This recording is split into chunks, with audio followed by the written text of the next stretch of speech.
Mr. Bingley, and under your orders." "Oh, I am not afraid of her dying. People do not die of little trifling colds. She will be taken good care of. As long as she stays there, it is all very well. I would go and see her if I could have the carriage." Elizabeth, feeling really anxious, was determined to go to her, though the carriage was not to be had, and as she was no horsewoman, walking was her only alternative. She declared her resolution. "How can you be so silly," cried her mother, "as to think of such a thing, in all this dirt? You will not be fit to be seen when you get there." "I shall be very fit to see Jane, which is all I want." "Is this a hint to me, Lizzy," said her father, "to send for the horses?" "No, indeed, I do not wish to avoid the walk. The distance is nothing when one has a motive. Only 3 miles. I shall be back by dinner."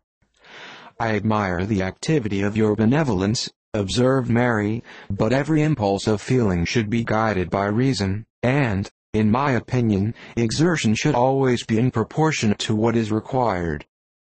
"We will go as far as Meryton with you," said Catherine and Lydia. Elizabeth accepted their company, and the 3 young ladies set off together. "If we make haste," said Lydia, as they walked along, "perhaps we may see something of Captain Carter before he goes." In Meryton they parted. The 2 youngest repaired to the lodgings of one of the officers' wives, and Elizabeth continued her walk alone, crossing field after field at a quick pace, jumping over stiles and springing over puddles with impatient activity, and finding herself at last within view of the house, with weary ankles, dirty stockings, and a face glowing with the warmth of exercise. She was shown into the breakfast parlor, where all but Jane were assembled, and where her appearance created a great deal of surprise. That she should have walked 3 miles so early in the day, in such dirty weather, and by herself, was almost incredible to Mrs. Hurst and Miss Bingley, and Elizabeth was convinced that they held her in contempt for it. She was received, however, very politely by them, and in their brother's manners there was something better than politeness. There was good humor and kindness. Mr. Darcy said very little, and Mr. Hurst nothing at all. The former was divided between admiration of the brilliancy which exercise had given to her complexion, and doubt as to the occasions justifying her coming so far alone. The latter was thinking only of his breakfast. Her inquiries after her sister were not very favorably answered.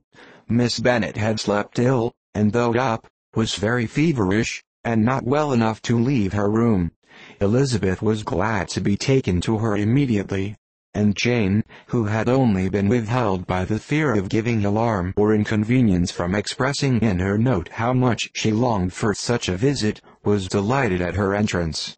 She was not equal, however, to much conversation, and when Miss Bingley left them together, could attempt little besides expressions of gratitude for the extraordinary kindness she was treated with.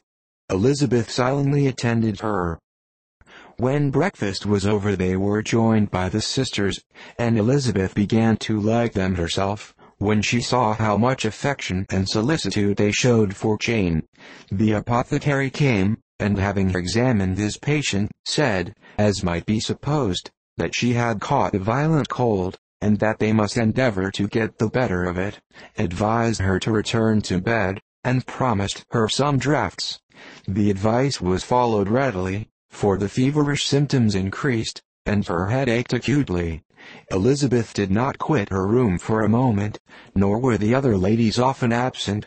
The gentlemen being out, they had, in fact, nothing to do elsewhere. When the clock struck 3, Elizabeth felt that she must go, and very unwillingly said so. Miss Bingley offered her the carriage, and she only wanted a little pressing to accept it, when Jane testified such concern in parting with her, that Miss Bingley was obliged to convert the offer of the chaise to an invitation to remain at Netherfield for the present. Elizabeth most thankfully consented, and a servant was dispatched to Longbourn to acquaint the family with her stay and bring back a supply of clothes.